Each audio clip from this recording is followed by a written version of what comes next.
I remember when time was hard. They left my brother scarred. Pop a perk and I'm going to Mars. All right, welcome to the Burne Boys podcast. We're not a sports podcast, but we'll probably talk about sports a lot. My name is John. This is Wade. And today we have a very, very special guest, extremely jacked, college hooper, TikTok and IG Reels famous, our Fishburne brother, Stanley Christian. What's good? What's good, Stan? Thanks for coming on, bro. Appreciate it, bro. Love. So normally we just start out with some NBA hot topics. Who is your team, Stanley? I'm about to share the standings, what we're looking at right now. My team is the Lakers. LA. Yes, sir. We got another LeBron fan in the building. Let's see if anything's changed. No, bro, we losing, bro. We lost like 4 games in a row. Wow. Bro, I know it's because we're missing AD and Schroeder. So like Bron is back to just having to carry, and that's really hard to do in the West right now and the East, I guess. Like every team's starting to get stacked, and he's like, bro, Caruso and Kuzma are my go-to guys right now. This isn't stacking up. Thanks. Right now we got obviously the Jazz are still on top by like they're 4 games ahead of the Clippers, 5 games ahead of the Lakers almost. Yeah, they tough though. They tough though. Jazz tough right now. But why do you guys think they're so good?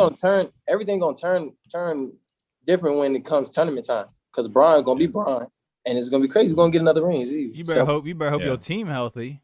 Because if your team ain't healthy, Bron ain't carrying these niggas out the West. Ain't no way. By himself. Hey, look, you see what happened? What he did with Cleveland? Okay, all right. Yeah, but that's true. But he old now, bruh. He's old, but he can still like East Bay dunk. Crazy. Yeah. I think that if I think Schroeder will definitely be healthy. AD, I think he will, but like in the off chance that unfortunately he's not, I think that Bron can still make the finals with just Schroeder in this roster. Because right now I feel like he's somewhat holding back because he knows it's regular season. If he's in the playoffs and he's like, if we lose, we're out. If we lose, we're out. If we lose, we're out. And you gotta see LeBron and you gotta beat him 4 games in a row. Like I don't think that's happening. Yeah, I guess we'll see. Hopefully it doesn't come to that, and AD is good to go and everything. I say he needs to sit out as long as he needs to be healthy for the playoffs, bro. Sit out to the last game or something. I don't care. John, you remember how last year they was in the bubble and they lost like the first game of each round? And I kept texting you after every – Stan, I texted John after every time they lost the first game. So, yeah, the Blazers going to upset them. Lakers come back, win 4 straight. Who they played the second round? Houston. Then they played Houston. Clippers. Yeah, Houston. Then they played Houston. They won the first game. It's like, yeah, they can't guard Russell Westbrook. Then 4 games in a row. Then they played Denver. And I really thought Denver was going to take them down, bro, because they had just taken down the Clippers. So I was like, oh, they got the Lakers. They got 2 games off on them, though. But, yeah. The funny thing is everyone says, like, oh, there's an asterisk next to this ring because, like, it was, like, the bubble and everything. But I was like, y'all got to remember, to start the season, everyone was saying the Lakers aren't going to win. They're saying the Clippers are going to win. Like, this is Giannis' year. Like, everything. Like, the Clippers, you can't beat Paul George and Kawhi. They couldn't even get past freaking Jamal Murray. Like, I do not need to hear that. Thanks, though. Yeah. And then Giannis, he's not even a playoff caliber player, though. Yeah. He's like, he don't have that mentality. He only want to get MVP of the year. Yeah, that's the only thing he only. Run a wall defense against him every year, and it just over the course of a 7-game series, like he can't beat it because he can't shoot. They just sit 3 people across the lane pretty much, and he's like, I can't go nowhere. Yeah, he got to learn how to shoot. Once he learn how to shoot, he's gonna get scary. Like it's gonna be scary for the league. He's definitely been improving a lot too. Him and I don't know if you guys watched the Pelicans much, but Lonzo's improved. His shooting form looks like it actually just looks pretty good now. Yeah, it does. Hey, John, I was watching Zion one night when I was running on the treadmill, bro. He literally caught the ball on the right wing, and whoever was guarding him, he just blew past them and either got a layup or a dunk, like 4 possessions in a row. I was like, this man really be bullying by people. I'm like, did you see that and one he got against the Celtics against I think it was Tristan Thompson for the game winner, bro. He had a game winner and one layup, and he literally just dogged Tristan Thompson like he was a little boy. I was like, damn. No, Anthony Edwards got the craziest dunk. Yeah. We talked about that. That was nasty. Of the decade. Right. Oh my God. That was on. Thank God it was on a dude that we didn't know his name. If it was like Paul George or like a big name in the league, that dude would get clowned. I don't even know who Watanabe is or whoever that person was on the Raptors. Yeah, I think you know who Anthony Edwards played for? Georgia. Huck. No fucking way. Get the fuck out of here. No way. You're lying. He was a gangster. He was a gangster. That's all he. I forgot Huck used to say. I told him since 6 years old. I told him dunk on him. We're like, what happened with Montrezl Harrell, coach? Bro, I'm gonna tell that story real quick. We were for the listeners, we were in the house, our whole team. We had like a team meeting or something, and we were about to play Hargrave, I think. And we looked up, like we had heard that Montrezl Harrell played on Hargrave like 2 years earlier, and he played against our post-grad team. And so we like looked up the stats, and we heard he had a crazy game. This man had literally like 60 points, 40 rebounds, and I think 27 of them were dunks. Like 60 and 40 and 28 dunks. And we like asked Huck about that. We're like, what happened with Montrezl Harrell like 2 years ago? And he's like, I think he had a good game. Like he's a grown man. He's a good. Like he tried to play it off. He tried to play it off. He dogged y'all. That was crazy. I never heard a stat line like that, especially in like high level play like that. Hey, no. There was another funny when he was talking about Coach K. He was like, he's really good friends. Yeah, I call him Mike. His name's Mike. Yeah, that guy. Not boys with Coach K. Hey, me and Bobby Collins is like this. Like this. That was funny. Stan, so you got the Lakers winning the ship. Who do you have coming out of the East? Barring any injuries. I think I'm gonna go with the Nets. Yep. Yeah. That's what everybody's been saying. Who said that? Purnell said that. Nelson said that. Because James Harden actually playing team ball now. So put him at the point. Don't let him be a shooting guard because he's gonna shoot that motherfucker every time. And I don't think I realized until like this year and I guess last year, like when people were thinking about how Kyrie's gonna fit with the Nets, like that he really like obviously he plays point guard, but he's like really just a shooting guard though. Like that's what he did with LeBron. Like, he's just gonna get there and he's just gonna score. Like he's not. That's why he had his best years with LeBron. The ball and, yeah, that's facts. Because LeBron ran the team and just give it to Kyrie and just let him score. Don't you know what I'm saying? And that's what they're doing. Like put him at the 2. Yeah. Let him fire that thing up. That was always crazy because I'm like, he has the craziest handles, bro. Think about if he actually wanted to be like a distributor and scorer at the same time. But I guess it's just what makes him great is like he's like relentlessly gonna go at your head and try to score. Yeah, because he get him up. Yeah. So Stephen A, I think yesterday or today tweeted that James Harden's the best player in the NBA right now. What do you guys think about that? Why would he say that? Yeah, why would he say that? I don't agree with that. That's disrespectful. That's disrespectful to LeBron. We all know who the King James is the best right now. Oh, you were about to say we all know who the GOAT is. No, I wasn't, nigga. Don't ever get that fucked up. Nah, I wasn't. Don't ever get that fucked up. Wait, let's have an MJ LeBron debate, bro. This dude funny. No, I'm kidding. We're definitely not getting into that. But I can like obviously I'm like the biggest LeBron fan. I can see where someone comes from if they bring up someone like Harden or KD just because LeBron is 36 and they're like, oh, but this dude's stats are crazy and his team's record's good. I'm like, you can argue it, but like if you really want to just look at greatness and like the effect and value someone brings to a team, like LeBron could go to any team in the NBA right now and they're gonna be like a contender. So Exactly. I don't think Harden would do the same. He was on the Rockets and they never made the finals. Anyway, All-Star stuff came out. Yeah. Do you have the All-Star lineups? Yeah. Bad. Let's see who we think got snubbed. I'm just gonna show the reserves because obviously the starters are like the starters. Bron been winning for the last 3 years. For real? Yeah, Team Bron. Yeah, because last year Giannis drafted the weirdest team ever. He drafted no one that could score at all. Oh wait, this is the all right. He said he didn't want Harden because he won't pass the ball. That was funny. So this is the So I guess I haven't even looked that much into it. Are they doing a draft still? Yeah. I think there's still East versus West. The West got Devin Booker now. Yeah, instead of AD, because Okay. AD hurt. And then Sabonis was a snub, but he just got in over KD. Whoa. KD's not playing. Is he? Not Is he hurt? over KD, but KD hasn't. He still hadn't played. Like, Is he hurt or is it the COVID? And he's shit? not going to play in the All-Star. He'll be back right before it, but I think he's going to not play because he's like just coming off an injury, maybe. Oh. But they just announced that Sabonis is in there instead of KD. So he was like one of the biggest snubs. I think Trae Young was the biggest snub, though, in my opinion. How is this man? This man's averaging like 27 and 10 right now, and he's not in the All-Stars. Let's see who beat him out. Paul George, Rudy Gobert, Dame Dollar. He's over here. He's in the. I'm tripping. I think he's over Jaylen Brown, in my He's opinion. in the East, No. bro. Jaylen Brown putting up like 28 a game though. No, he's putting up like 25 or 26.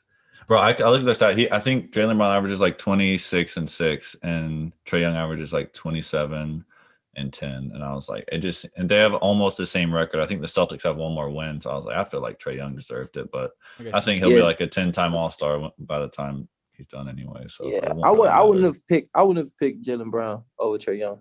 Mm-hmm. Yeah, that's just me because like seems like Trae, they like all the same players. Zach LaVine, Jason Tatum. Well, Jason Tatum is like, it'd be all of them, but I'm just saying they like the same player. They do the same things. Yeah, other than Jaylen Brown, Jaylen Brown and Zach LaVine dunks a lot, but don't get Wade started on Zach LaVine. He loves Zach LaVine. I remember he loves Zach. No, because he's Zach a dog. Zach LaVine a dog, right? See, Stan, no. I know too. Nah, John be just trying to discredit Zach. I just know Brad is a little bit better. Damn, Brad didn't make. Oh wait, he's a starter. Yeah. Because I know every year he gets fucking snubbed. Like last year he was averaging 30 and he ain't make it. Yeah, that's the craziest thing ever to have. That's how bad the Wizards were. Wait, you gonna retire Zach LaVine jersey? No, I don't know about all that. You got to cop a Zach LaVine jersey, bro. I like this Timberwolves jersey a lot. I almost got one a couple times. But yeah, what I was saying about Trae Young is I feel like the reason he should have made it as well, like stats, yes. And then also like he carries the Hawks every night. Like he's like the guy on their team. Like he is the all-star on the Hawks team. Jaylen Brown is like secondary to Jason Tatum. And he's right above Kemba, but Kemba like splits with him. But Trae Young literally just carries the Hawks by himself with John Collins. So I don't know. Right. These are the starters. They needed that center though. I forgot his name. Who? For the Hawks, they needed a center. Clint Capella. Yeah, Capella, great addition to them. Yeah, he's raw, bro. He put up. I don't know. He put up like a crazy triple double. I think it was almost triple double. He had like 20 and 8 blocks or something. Mm-hmm. It's crazy. Dame Dollar should be over Luka. That's debatable. Yeah, that's I don't know. I don't know their stats off the top. I imagine they're like comparable though. Yeah, well, Luka puts up better stats, but they're struggling right now, right? Yeah. Their record. I didn't even look down on the record. I like the East. That East team is stacked. Jesus Christ, look how big that front court is. That don't have nothing to do. We have LeBron. Nigga. KD, Giannis, and Joel against them 3 little guys. But are they not doing a draft like they normally do? I don't know. I hope they do. Because I think they are. Because look, they got KD as a captain and LeBron as a captain. But you just said KD's not playing, so who gonna be the next captain? I don't know. Maybe they'll just let Giannis draft again. I assume it'll be the second most votes. Oh my god. Stan getting tight about Giannis. Giannis was picking like Jimmy Butler first or something. I was like, what? LeBron was like, okay. You know how much respect I would give Giannis? 0. Nigga threw up the 3 sign but say 0. Exactly. 3 respect. Stan, can you tell us what was going through your head when Coach would try to get up in your face and say there ain't no space between us? He'd be like, you notice how there ain't no space between us. And then he'd take his glasses off. No. Look at the lips. No, you see the lips. Hey, do it again. Notice how there ain't no space between us. Now, what was going through your head, Stan? That moment, I was like, I was like, man, if you don't get the fuck out my face, I would slap the shit out of you. Like bro, how on a scale of like I can control it, it's no problem to like I'm gonna just slap him in the face, bro. How close did you get throughout your time there? Because I feel like it got progressively closer. That's what I felt like Huck was only doing it to Stan. Yeah. Like he started fucking with me after I got in trouble. Oh yeah. That's when he really started to fuck with me. Because after I got in that trouble, you know what I mean, doing all the goofy shit. But I was at a 10. Scale 1 to 10, 10. Really Oh, 10 was mean you would have slapped him, I guess. Oh, well, I say 9 then. 9. Okay. That boy was this close. Yeah, we all got almost there every time. I think we maybe talked about it with other dudes. I feel like every time that dude would walk around, like I would like feel it in my stomach. I'm like, oh god, this man's around. Every time you smell his cologne from a mile away, like, oh, here the fuck he come from. He just killed the vibes. Yo, no, we used to love when he used to get sick. Yo, Stan, do you remember that time, John? Stan, the one time we lost the game, and after the game, he told us we physically made him sick because we lost the game. he got physically sick. Bro, yeah, he called us to his house one time and was like, that performance, I literally had to take medicine. Y'all physically made me sick. I was like, that's not possible. Hey, wait, why do John got all the gestures though with the head and everything? He does. He really does though. Him and Ahmad do the best impressions, bro. Ahmad does it by far. I'm not even. No one's on the same level as Ahmad in terms of impressions, bro. He was so good at that shit. No, when he do Coach Abrams. Coach Mel. Yeah, Coach Abrams. Yo, that was funny. No, I think it was a play. We ran in practices, and Coach Abrams, he run on the court and say, no. That shit was hilarious. Damn, I gotta write this down so we get Ahmad to do this next time. Yeah, you gotta have Ahmad do that shit. Hey, oh man, that was funny. Do you still keep in contact with Coach Hill? Coach Hill, yeah, actually, me and him, we haven't been talking the last 2 years, but he's been going through like a little self cleanse or whatever, because he's with the Nation now. Nation Islam. Yeah, that's what's up. So I guess he had lost a lot of contact. I know where he lived. Do you got his number? He don't have a phone anymore. Damn. You can't really. Yeah. We wanted to get him on here, bro, because I know he's got a lot of. And we ain't talking. Yeah. I haven't talked to him in forever. If he's doing a self cleanse though, he probably don't want to come back and relive Fishburne, honestly. Yeah, he probably trying to get rid of that. Yeah, he don't want to get in like involved with none of that type stuff before. Like he'll talk to you for sure, but I don't know. I haven't talked to him in like 2 years. Damn, I haven't talked to him. I tried to talk to him, but his phone's like, I think his phone was off, or I don't know, bro. But I know where he go. He go and he worship, like he practices. Is it still in Virginia? Yeah, it's in Virginia. It's in Hampton, I want to say. Newport News. That's what it's at. It's in Newport News. He always wanted to come there, but I was like, I don't know. What do you think made him turn to the Nation? I don't know. We never got that deep into the conversation. We were just like, when we was talking, we were just catching up and talking about training. This was the year. This was my down year when I wasn't in school. I don't think y'all knew about that, but yeah, my down year, I wasn't in school or anything, and me and him was talking. I got in touch with him. We was talking, and he was like, helped me get ready for the next season. Get contacts for other schools and stuff like that. And then he was telling me about the Nation of Islam, and he wanted me to look into it with him and everything. And I had a lot of, like when I'm home, bro, I be busy. I have a lot of stuff going on at home. And then he wanted me to do that with him. I try to find time to do it, but I just couldn't. Right. Now, the last time we talked, who did we talk to? We talked to somebody, and they said he was rapping. Was he rapping for a little bit? Oh yeah, he was actually rapping. He was rapping when we was at Fishburne. And he ain't played us nothing. Did he ever play? Because remember, I feel like he played it for some people. Yeah, like if we go to his crib or something, like he'll play it. Then he wasn't gonna play it like. We didn't get the invite, Wade. Damn. Yeah. I remember when he used to drive us around that big ass bus, right? Yeah. And he'd hook his phone up to the aux, but I don't remember him ever playing himself. But Yeah, he never played himself. If you go over to his crib, you know what I mean, then he'll play it for you. He'll let you listen to it, whatever. That's what's up, man. That's what's Hey, up. John, y'all was in y'all own little world though. Y'all Huh? y'all was in your own little world. Y'all didn't really care about nothing that was going on outside of their door. We were just so tired, nigga. We would get back in the room and just watch a movie and just fall Pass the asleep fuck and try to out. forget where we are. Oh my god, I remember being just so tired at Fishburne. I remember P was sick for like a month and a half. Pernelli, they're sick or injured, bro. Yeah, bro. Stan, I told him last time, like, I remember I would be in the cafeteria, like, one of the last to leave, and Huck would be like, John, has Pernell eaten? Has Pernell eaten yet? And I'm like, I don't know if he's eaten. Like, it's not my son. Like, I don't know if he's eaten.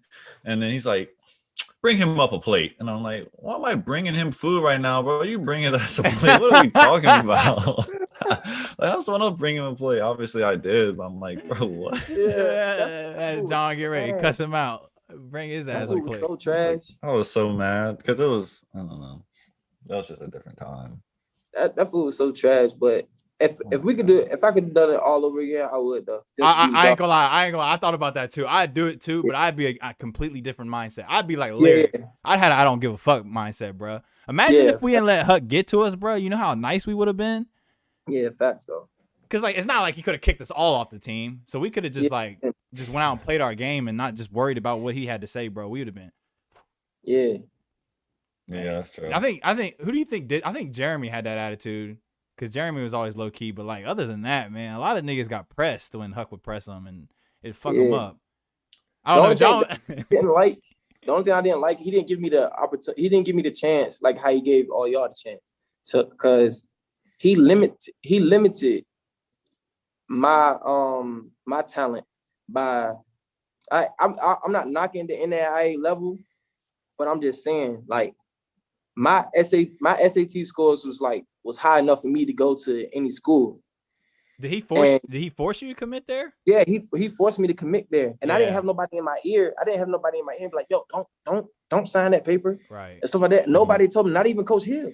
And I'm close to him. I thought you were definitely D1 talent. Definitely. Like, honestly, just even not forgetting your skill. Obviously, you're super skilled, but just like your athleticism and strength, that's definitely D1. Like, better than a lot of even especially like low major D1s. Like, they don't have guys athletic and strong like that can also shoot and dribble and like make plays, like run from the top of the key and like run the play from the top of the key and everything. Like, right. They don't have guys like that. So I always thought you were D1. Obviously, though, like, looking like there's hindsight bias, like in the moment it's like, oh, that's probably like maybe that's a good fit, like he's gonna go and he's gonna kill it Rio Grande or wherever you end up going. But yeah, I thought just like in the back of my head I was like, oh, I feel like he's like a D1 dude, just like even just based on your athleticism. So but yeah, I appreciate that, bro. But it was like I took offense to it because Jeremy, everybody know Jeremy's a great player.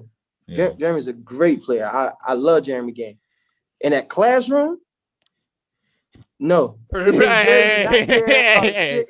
tell a funny story. So you remember you brought up the SAT, right? So me and Jeremy had to go take the SAT because remember Huck was trying to get me to go to Ivy League. You remember he used to come, I was like, I'm not smart enough to go to the fucking Ivy League. But anyway, we go to take the SAT, right? I was gonna tell Jeremy this on the pot when Jeremy came, but I'll tell it anyway now. This nigga Jeremy, we're taking a test, right? We're getting ready to take it, and he's like, no, wait, I'm gonna need you to kind of help me through this. So just kind of look at your paper. I'm like, yeah, bro, I got you. So I'm in there. I'm like, fuck, man, I gotta help Jeremy out with this bitch, and I'm struggling with the answers. So I'm sweating and shit, trying to take the test, Stan. But look, so I'm taking the test, right, sweating, not knowing this shit, and I'm like, oh my god, he's gonna get all these fucking answers wrong. And then I look over, Stan, this nigga's sleeping. This nigga was knocked out, bruh. I said, oh my god, man, this is Jeremy. I was like, that's when I knew, like, Jeremy's just here to hoop. He don't give a fuck. Now you know the real reason that he went JUCO, bro. You say because he went JUCO? Yeah, I was like, that's why he went JUCO. He probably didn't even take it SAT, bro. He slept through it, so he didn't get his scores up. You know, I feel like there were a couple guys that didn't. That like the reason they were there is to get their scores up. He was telling me like when we came out of high school, when we got there and everything, he was like, yeah, bro, I didn't like my SATs was some shit. Like I didn't take it, bro. I just want to hoop. That's all he told me. and everything. I'm like, that sound like dang. him. I'm like, dang, everybody getting good schools to go to, but me, I'm like, what the fuck? And then Jeremy actually told me about Coastal Carolina, because remember he's supposed to win to Coastal Carolina and everything. He signed there told me or that committed there. He didn't sign, or I don't know. Yeah. And he told me that he backed out of that and he wanted to get something better, and he actually ended up getting something great. I know, but he did have to go to JUCO first, though. He was at JUCO for 2 years, right? Yeah, and then he started Buffalo his junior year. Yeah. So I wish I would have done something like that. I wish I'd have had somebody, because his dad was like really guiding him where he need to go and everything. I just wish I had somebody like that to do the same thing for me. Maybe I wouldn't end up Rio Grande. I would end up some other place. Yeah, we're sort of seeing a trend with people that with you guys, like Fishburne teammates that we've had on, that say like they don't feel like they had complete control over their college choice, their college process. Like they were sort of pushed a certain way by you know who. So that's an interesting thing. My brother, we're gonna have him on at some point, because he was obviously there, I think like 4 years before us, but he sort of said the same thing. Like he went to UAB and he's glad he chose that and everything, even though he got hurt. But he was like almost forced to do the early signing period where he could have waited, and he ended up getting offered by like UVA, Boston College, like all these other schools. And he was like, I could have waited, or he could have decommitted, but he's like, I'm at this point, I'm already signed. I'm just going to go here. But yeah, so I feel like a lot of the guys, I didn't get any. I literally got no offers while I was there, so I don't have the same. But everyone that I hear that like got offers and like signed somewhere, it sounds like you guys feel like you were like pushed towards a certain school like harder than you would. More so, just like, oh, you need to go here, or like this place is great, this place is great, this place is great, about just one place, instead of looking at 10, 15 different schools that maybe would fit better than that school, or at least let you like look at it, you know. Mm-hmm. That's what Purnell said last week, Stan, that Huck, you get like 5 visits, I think, and Huck only let him take 3. So little shit. You only took 1? Yeah, I took my 1, and Huck was like, you know, man, you might want to sign because you ain't really got no other offers, so let's just go ahead and sign the papers. I'm like, damn, my nigga.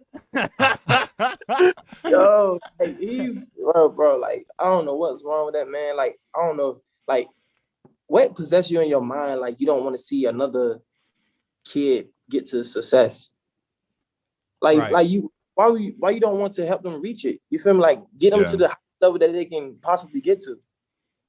You know, like, I don't know, man. That guy, I don't know, man. That guy's weird. Yeah, we've debated if we're gonna get him on at some point, maybe in the future. I was like, that would be weird for me, no cap, because I will not know what to talk about with this man. Shit, I'll be like, are you a character or are you a real person? Like, that's a good question. Were you playing as a character the whole time there, or are you actually down to earth? Like, John, he really was though, because I remember he quoted fucking Ricky Bobby one time. Have y'all seen Ricky Bobby Talladega Nights? That NASCAR movie? The quote? Yeah, what did he quote? He was going on one big rant, and then he said, if you ain't first, you're last. He said that shit with a dead ass face, bruh.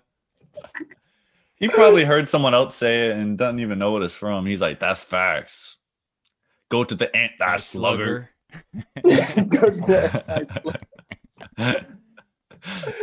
I used to really dislike when he quoted the Bible, because obviously I love the Bible, and that's why I didn't like when he would quote it, because I was like, I do not think that you believe this, sir. Just the way that you act around other people. Stop quoting the Bible on us, bro.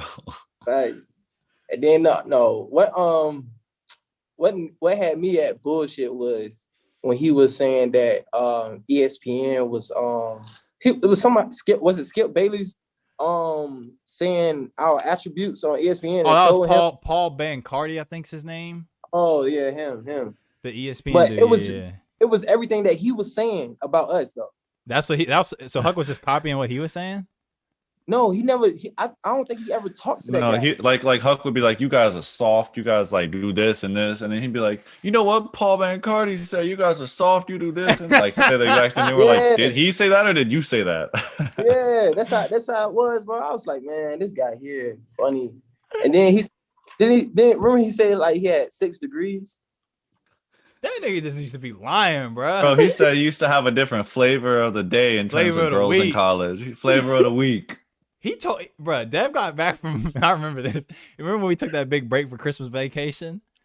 When he saw Dev for the first time, this is the thing. So he said, "Now, Dev, I know you got some California ass while you was out there, back home.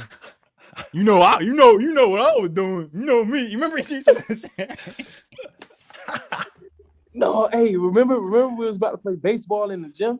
Oh, that was hilarious. That was he didn't get picked up. He did not. He was like, what y'all didn't know was I was a Cincinnati Red. Yeah, Cincinnati Reds seen a 6-foot guy on the fence, and they drafted him to the. Now what? Come on, bro. You done everything, bro. I remember about that too. Bro. You know how he was a control freak. He was when we did that baseball. It comes on even to that little fun baseball game we did with like. Whatever. He was the pitcher and the umpire, bro. So he would be throwing it. He'd be throwing the worst though. He'd be like, strike, you're out. I was like, bro, that went over my damn head. He's like, ow. Like, bro, all right, bro, whatever. Like, how you the pitcher and the umpire? That was the lean in for me. Oh Out. We out. We out. You say that's. Nelson used to clown or like mock him so bad, but like Huck thought he was being serious. Nelson would get real and be like, "Out, we out." So hey, remember when I think we played a team at Rio at my school, and I was like, bro, we gotta fucking focus, bro. We can't let that motherfucker out there like get us out of our game and shit. And he thought that I was like on his side. When he came to the locker room and shit. You remember that? No, keep going. No, keep going. I don't remember it. I'm gonna see if it comes back. You don't remember it? Bro, no. Like, I think we had lost the first game. And then we played the same team and everything. After we played the same team. It was like at halftime. We ended up beating them though, but it was halftime, and I was like, bro, we gotta come out here, bro. Like these guys already think that we suck and shit like that, bro. We gotta come out here because we way better than them, bro. Like that was the 50 Cent. Son. Yeah. He dropped us off the first game, bro. 50 Cent's son, bro. All 5'6" of him. And then, like, I was saying, like, the shit I was saying to y'all, he thought that I was, like... Taking his side? Yeah, taking his side, trying to like... No, like, all I was saying was, like, I was like, bro, we got to block him out. Like, that nigga don't matter, bro. It's only us on this damn court. You feel me? And shit like that. Yeah. Mm-hmm. This motherfucker thing that I was just talking about him, like, yeah, see, Stan, I was saying the same thing. They don't want to listen to me. But they listen to me. They don't want to listen to me. I was trying to tell them the whole time. I'm like, bro, no, bro. I'm surprised y'all don't remember that. Like, hey, bro, I dead ass every game. I hardly played, so I would just zone out whenever like anything was happening. It sounds like you were like already enlightened though. Like Wade was saying, he wishes he was. It sounded like you were already enlightened though. Like we just need to block him out and just play. Like fuck Huck, just play. That's he used to get the Wade. So, oh man, you remember he used to get me emotional, bro. He get you emotional. Ram. Ram with the nosebleed. He was so mad, bro. It was you, Ram. What's his name? Ellis. Oh, why you get your hands? Dozier would get so mad. Because Dozier could do anything, like, and then whatever he did wrong, Huck would say, "Why you got your hands like this?" Like Dozier like misses a 3. Why you got your hands like this when you shoot? What? Bro. I remember we just be in the house just talking, bro, and Huck would come in the conversation and ask him that. Like, why you got your hands like that? And like, we're just in a group just talking, bro. Like, we're not even on the court. Dev would clown. Stan, you remember how Dev would like ask, like, he would like diss you, but in like a question form, and like it wouldn't be obvious. He'd be like Huck would ask Dozier why he got his hand on this, and Dev would be like, Dozier, like, you got your hands like this, bro? Like what? I was like Dev was always clowning with like the biggest. I told before his he would be like, oh, John, like you didn't play today, bro? Like you didn't get in the game at all? And I'm like, bro, no, I didn't. You know I didn't play, Dev. He's like, and then he'd be like, yo, John, like I just got offered by Washington. Like, is that a good school to go to? I'm like, yes, motherfucker, that is a good school. You know it's a good school, Dev. Shut up, bro. Like, he would always clown with like definitely funny though. I think he didn't have no problems with Huck though. Huck used to treat him like he was his son. Oh, that was that Huck Junior. Check down. Check down. Check down, bro. Check down. That shit was funny. Nah, Maxwell and Trey, when they do their impressions of Colonel the Sergeant Bailey. Sergeant Bailey. Man, that was funny as hell, bro.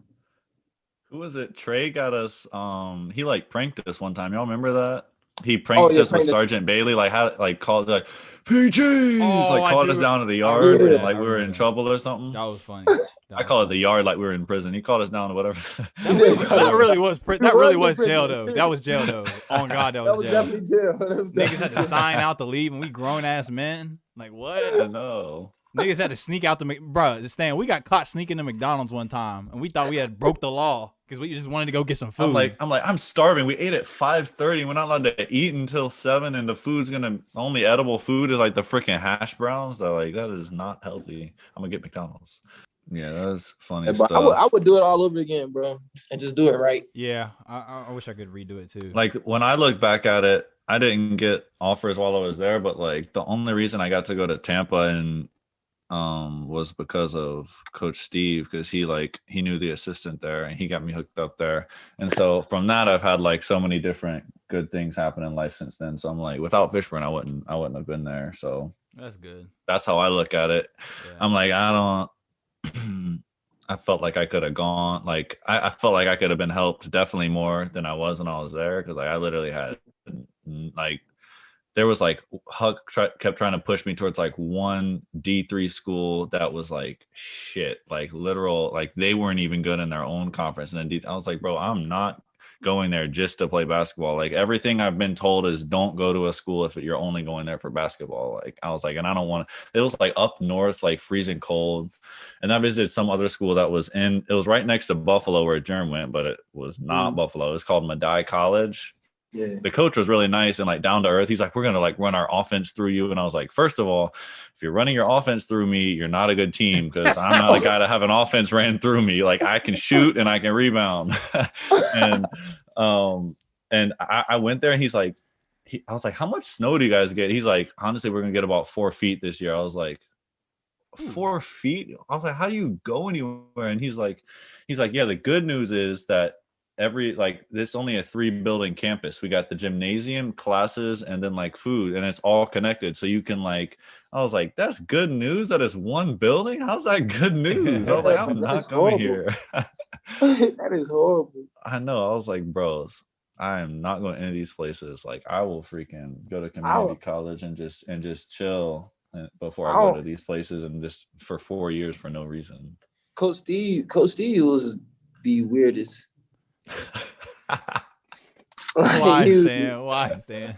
He was the weirdest. He used to op on us all the time. Like he used to snitch on us on everything we done. He low key did, John. I forgot about that, bro. What do you think? Yeah, I don't know what was going on, because he's like, I feel like he's like actually a nice person, like in general. If you just like went and how you could have like a conversation with him and he would like mean well. I don't know about like the snitching and stuff, but like, do you think he was really just trying to like be Huck's prodigy or something? Because he went with him to that high school after Fishburne. Like if I'm Steve and I just had that experience at Fishburne, I'm just doing something completely different. I'm gonna go coach at a high school in California or something. I'm not following the dude that just probably harassed. Like I can't imagine what Huck was saying that like him and Coach Hill, like when we would lose and like blaming him for shit, probably like I don't know how he could possibly. I guess he just saw Huck as like a successful coach or something. I don't know. Yeah, I think that's what he saw in him too, but I don't understand. But I had to talk with I was getting ready to come to one of his schools. Like he had one of my friends that went to Shawan, and this one Coach Steve was coaching at Shawan, and he had one of my friends to get in contact with me. And because he was trying to get me to come to Shawan. That was my down year when I wasn't doing anything. And so I get on the phone, I'm talking to him and stuff like that. He said, yo, so all right. So what's the reason? Like, no, actually I told him why I had to leave from Rio and what happened and everything. He said, all right, then. So what's the real reason why you had to leave and stuff like that? I'm like, hold on, what you saying? Like, Coach Jay said that? Yes, Coach Jay said that. I'm like, so what you trying to say? You know what I mean? And like he said, because we got a good group of guys here, and I don't want you to Like it was like he was trying to say he didn't want me to come and corrupt the team and stuff like that. It's crazy. Like, he dude, really didn't know you very well then. He just knew you as like any mistake that you maybe made at Fishburne. He didn't like actually take time to know you, I guess. I don't know. Yeah. Yeah, everybody fuck up. But Yeah, what exactly. I'm saying is you go out your way to get one of my friends that go to Shawan to come hit me up, telling me that you want me to come to Shawan, and now you denying me when I get in contact with you to come to Shawan. Yeah, or like gaslighting you, like making like that's crazy. That's just wasting everybody's time when coaches do stuff like that. That's what I'm saying. So I just left it alone. I was like, yeah, I'm never talking. If I see him on the street, I'm just gonna keep it moving. Keep it moving. Yeah, that's disrespectful. You mentioned your down year a few times. What was that like? You don't have to go into specifics of like why you were in or down year, but like what was like going through your head there? Like, did you want to keep hooping and you were just looking for spots, or you're just like focusing on yourself, or what was that like? And then how did you get to? Are you at Bluefield right now?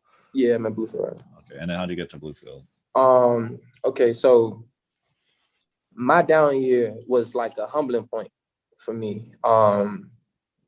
It really made me see a lot of things differently because I was always that kid. It was like, yeah, I would never work a 9 to 5 because that's not me. I would never do it and stuff like that. So that down year, I had to work 9 to 5 to get money so I can pay some bills in my mom's house and everything. And so I had a real taste of the real world, how of a world without basketball.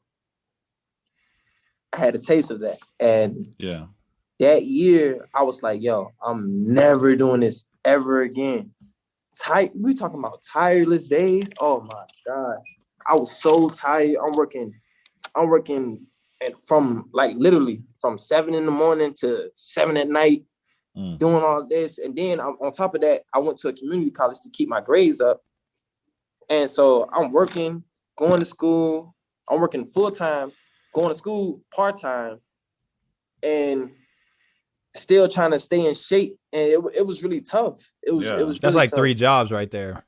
Yeah, staying in shape, school, and working 12 hours. Sheesh. And staying in shape's like a full-time job, especially if you're working hard. Like you're like, oh, I'm gonna just like go eat McDonald's, and you're like, oh, well, I'm trying to stay in shape. I can't just put crap in my body. So it's like a full-time job to literally stay in shape while you're doing your 12 hours a day. Like that's insane. Yeah, definitely. And then at the time, I didn't have a car.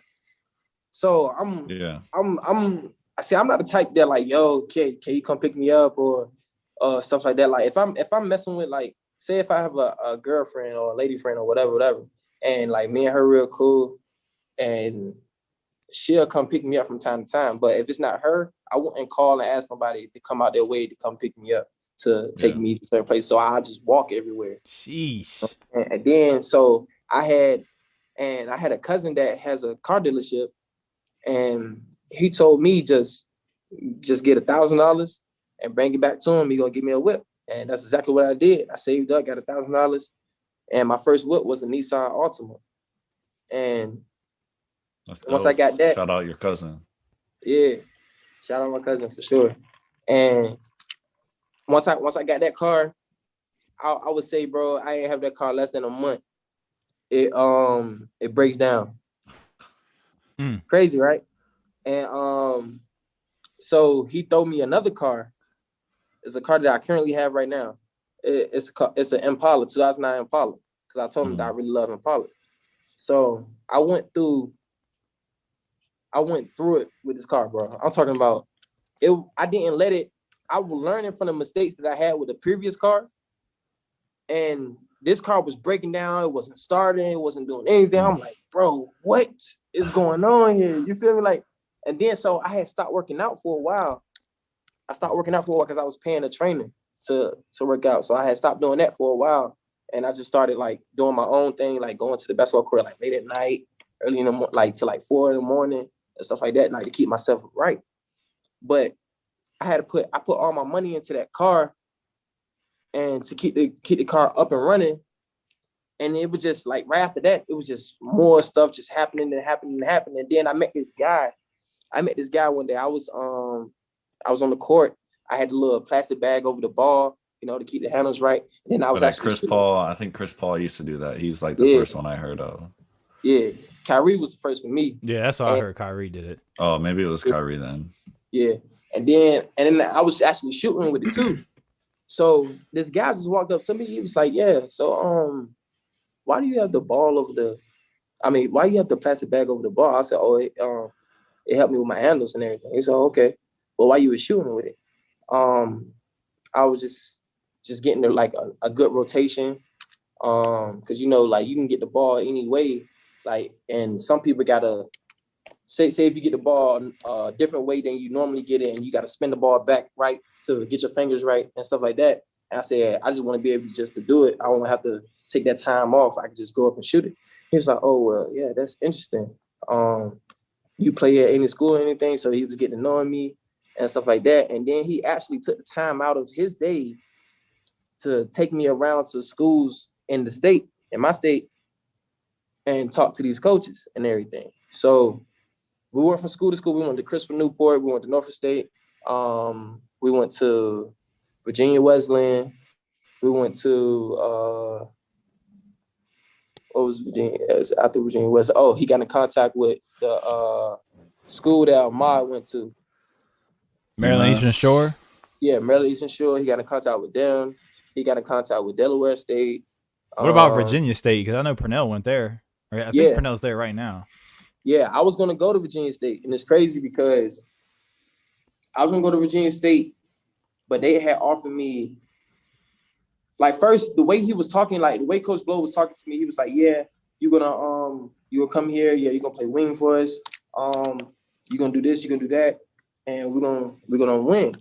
And, excuse me, he was like, "Yeah, so when the summer, like, he was sending me summer workouts. So I'm like, yeah, I'm officially about to be going to Virginia State and everything." And then when the time was coming, he was like, "Yeah, we had went with somebody else and stuff like that." But at that time, I was getting contact by Bluefield College, but Coach was talking to the guy at Bluefield. He was talking to the coaches already about me. Mm-hmm. So I guess he heard that I was going to Virginia State or whatever. So he wanted me to come there instead of come to Virginia State. So I'm asking Coach Blow. I'm like, not asking, but I'm telling him, I'm like, I know you. I can get to a different level, get to the level I want to get to from you. Mm-hmm. I don't know this guy from Mechanic Paint and everything. Like, Coach Blow knew my dad and everything, bro. And then it was just like he just wanted to go with the other player. And then so he said that if I decide to come, I would have to pay for school for like the first semester and work my way up, like get to a starter position. I hear that all the time with players, and like sometimes it just doesn't happen though. Like you just don't get a scholarship, and then you're just screwed because you just used a year of eligibility, and you're like, I can't even pay for the second semester. Yeah. So yeah, he said he was gonna give me a scholarship for the second semester, but for the first semester I would have to pay, and then I would have to grind my tail off to make the team, and I told him I got no problem with that. Yeah, like I'll work my tail off to get the spot on the team. Like, you know what I mean, I can do that. I'm not trying to go to this school over here. And then he just stopped talking to me out of nowhere. And so I was kind of like forced to go to Bluefield, but I had another contact with Norfolk State coach. But the only difference with there, because the D1, the NCAA rules is real different from NAIA and everything. So I had to he offered me, but he only said I only can play a semester because my clock was ticking. Okay. And I was only eligible for like a half a year. Mm-hmm. So he would have gave me the scholarship to come to the school. It was just the fact that I'm only going to be eligible grade-wise to play a half a year. So, and then the Bluefield coach was like, "Yeah, you can have 2 years here and blah, blah, blah." So I was like, half a year, 2 years, 2 years. Right. Yeah. So I get here, bro. You're not fucking with it. Bro, this is the worst. This is the worst, bro. This is worse than Riot. It's not as bad as Fishburne, though, right? Like what aspect of it is the worst? It's the program. It's the program, like the basketball program, bro. you know, bro, I come to practice early, like early. You feel me? Bro, practice start at 2. The coaches don't get on the court till 2:16, 2:15. The players don't even get there until 2:00. They getting dressed at 2:00. Bro, that's how it was in Tampa too. My head coach would be like 30. Yeah, my head coach would be like 30 minutes late. I would always be there like 30 minutes early because I'm like, especially if we have scout that day, because I was on the scout team mainly, and I was like, I just love lighting up the starters just because it's just like the only reason I still like playing. So I would make sure my shots go and everything. I would be like 30 minutes early, but most dudes would literally be running in the second practice starts, like putting their jerseys on, putting their shorts on as they're walking into the gym. I'm like, that's crazy to me that, like, I don't know, some dude, I guess that's the Fishburne in us though, getting everywhere early. Yeah, facts. And then and I'm like, man, I'm not used to none of this, bro. And then like at Rayo, I was getting like 4 pairs of shoes. We getting jumpsuits, we getting shirts. Like it's like he ran it like a D1 program for real. Like French ran it like a D1 program. You know, French went to Fishburne. Yeah. Did he tell you about that? Yeah, he told me. See, that's why I think that's the reason he told me, like, that's why he wanted me to come to Rayo and everything. But bro, I was getting all this, treated so well at Rayo. Then I get here, and it's like, bro, we get 1 pair of shoes. We got to wear that for the whole year. No practice shoes. Whoa, damn. That's none crazy. Of that. Sheesh. Bro, I just got my first. You can't do that. You just got your what? 2 years. I've been here 2 years, bro, and I got my first pair of travel shoes this year. Damn. Wow. Travel shoes. That's tough. That sounds low-key sounds like Fishburne, bro, because I know we ain't get no gear. We thought we would come in there, we gonna get some gear. I paid for my shoes. I don't know about you guys. They said, he's like, yeah, we're Adidas sponsored. Like, pick your shoes out. I was like, we're paying for our shoes that we're picking out. Why do we have to? Like, we had to order 4 pairs, but we had to pay for them. I was like, what?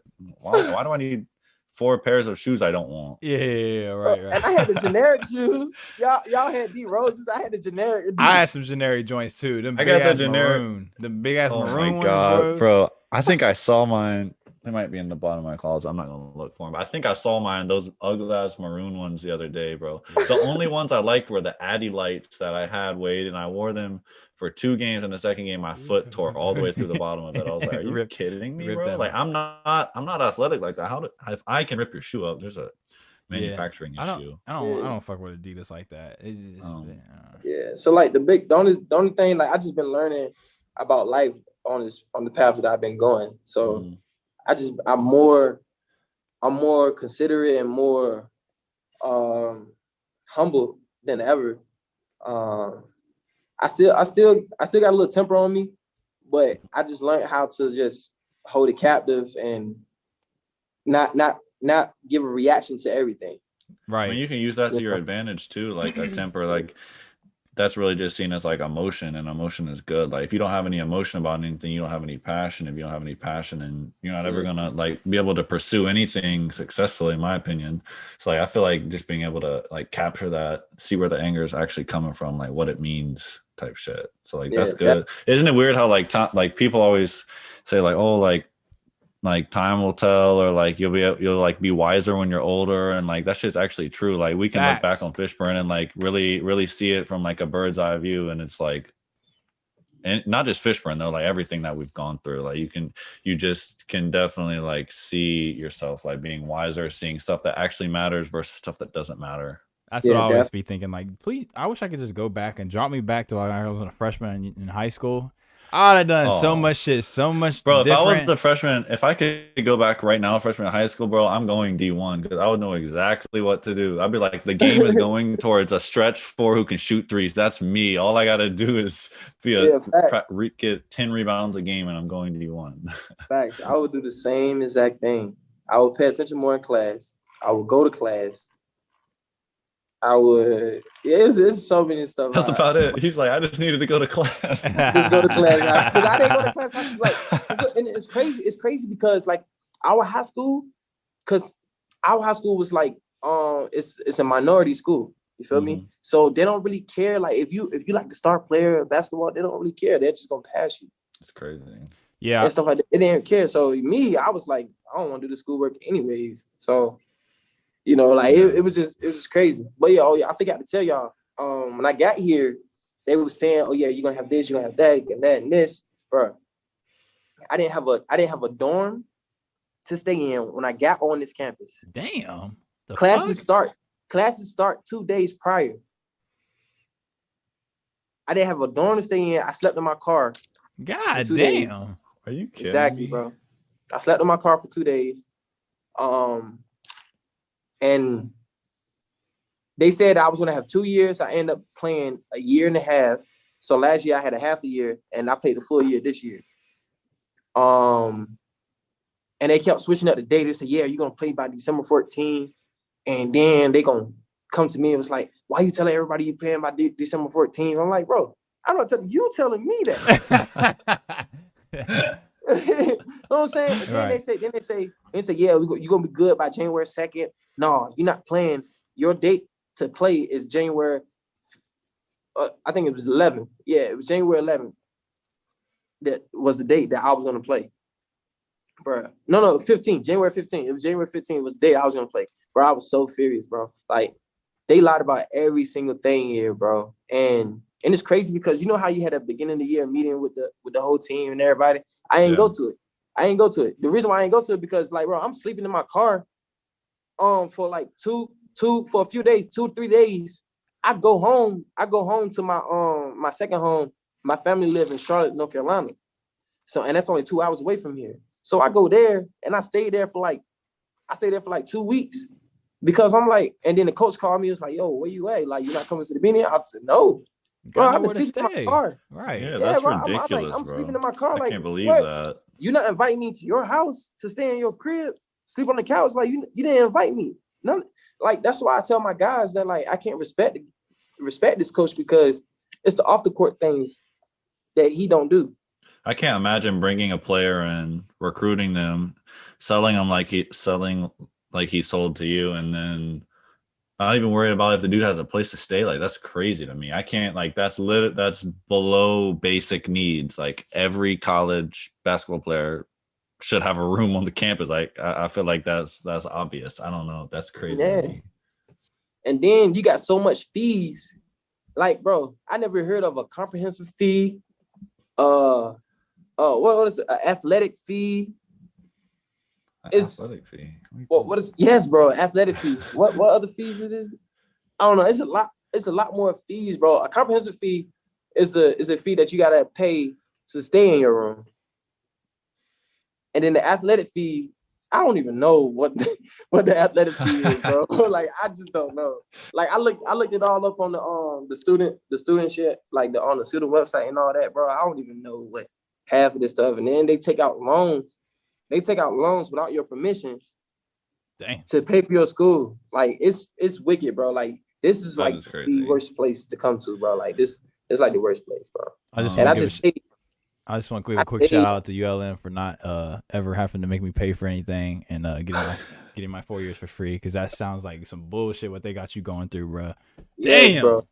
Yes, bro. And it's just crazy. It's just like, and then like it's not like they don't hold nobody accountable for anything here. Mm-hmm. For anything, bro. I'm talking about players getting cuts on a team. They can do come in with their pants to their ankles. Like they can do anything. Hey, bro, when you said they showing up at 2:00, man, that's a wrap. I mean, so like there needs to be rules for that, but like it's another thing just like being a part of a culture of a team that like no one wants to show up until practice starts. That just says like we're not going to be good this year to me. Right. Like, because we don't have dudes that actually care. Like if you're not wanting to get warmed up, wanting to at least stretch before practice, like you don't care to be good. You're coming right. It's a different thing if like obviously you have class right before practice, but that's not every day. If you're showing up late every day, you really do not care. Just like if I show up late to a 9-to-5 job, it's because I don't care about that job. Right. Like, and you should be showing up early to basketball. Yeah. That's facts. Did y'all ever have to come from class and then go straight to practice? Oh my God. I had to do that my senior year. My nigga, it felt like everybody was just already going 100 miles an hour, bro. I hated it more leaving practice, showering and going to class because I would be like sweating on my way to class. Like it was the worst. Yeah. I done that at Rio. right over. Like as soon as I got a class, we got practice, so I gotta head up to the gym. Or I have class like at 6 or something. If we practice at 4, I got class at 6. So I leave like at 5:30 or something, and I gotta head up, shower and all that. And I take forever when I shower. So I get it. You visited. You said you visited CNU. Did you like go on? Did you meet like Coach Krikorian there? Because I went on a visit there. Was it after? I don't even remember if it was after or before Fishburne. It was probably after, but I went on a visit. It was after because some Fishburne dude was actually there from 2 or 3 years ago. But do you remember your visit at CNU and what was that like? Yeah. It was cool. It was dope. Like he was just telling me like. He was asking like, is this a school like you can really see yourself at? And I told him like I was just straight up with him. I was like, no, but I just need to play basketball. Like I need to get back into school and play ball and everything. And it's a really nice school. I'm pretty sure it's very expensive and it's a D3, so obviously they don't have scholarships other than financial. Yeah, definitely. That's what he was telling me. He was like, yeah, we give out grants. We don't give out scholarships and everything. So I don't think this is gonna be the place for you. That was like one of the reasons I couldn't go there either. It is just an expensive place. Yeah. So that it was cool, like meeting him and everything, and then getting toward the campus and all that. That was like, it looked like Disney World, bro. Like their campus is so nice for a D3. Like I was like really surprised. My friend Phil went there, so I went back there for like his graduation. I was like, this campus is just so nice. Yeah, Phil comes up every time because Phil's like my only friend I stay in touch with from high school, bro. So he always comes up. So how was Tampa though? Like tell me about Tampa. It was good. I didn't have anywhere to go. Like we finished Fishburne in March of 2015, and I still didn't have a place to go. Like it was, and then we're going through. I literally got all the way into the fall, and it was like September that I went and visited Tampa. So like the school year had already started. I was just at community college taking classes just so I could stay on top of grades and get more points or whatever.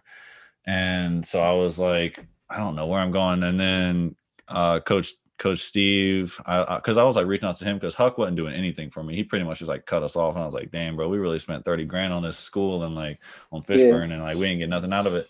And so we were like hitting up even Coach Steve, like any coach we could, and he was like, I asked him to, because I was looking at different schools that had international business, which is what I wanted to do, and he was like, yeah, like I can look at Tampa because I had told him that's a school that I would like to go to, and he was like, yeah, like I know the assistant there. I was like, are you serious? Like for real? That's crazy. Like it was a crazy coincidence. It was a random school, like all the way in Florida, and so it was like a couple back and forth phone calls with the assistant coach, and then I went on a visit there. School was like literally looked like a resort, bro. Like I will brag on Tampa all day. It literally looks like a resort there. It still does, and literally every semester they build a new building. Like it's so nice. And so I was like, it was like October or something when I went on a visit, and it was freezing cold in Virginia. I went there, it was like 75 degrees, sunny on my visit, like the nicest day. I was like, bro, I would come here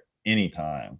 And bro, I'd say the girls are crazy, bro. Like that has changed my standard for girls for the rest of my life, bro, or ruined my standard for girls. Like I'll be in Virginia and my friends will be like, but that girl is bad. I'm like, she's not bad, bro. She's like a Tampa 6. Like, like, so, but other than that, like, we'll get on to the basketball stuff.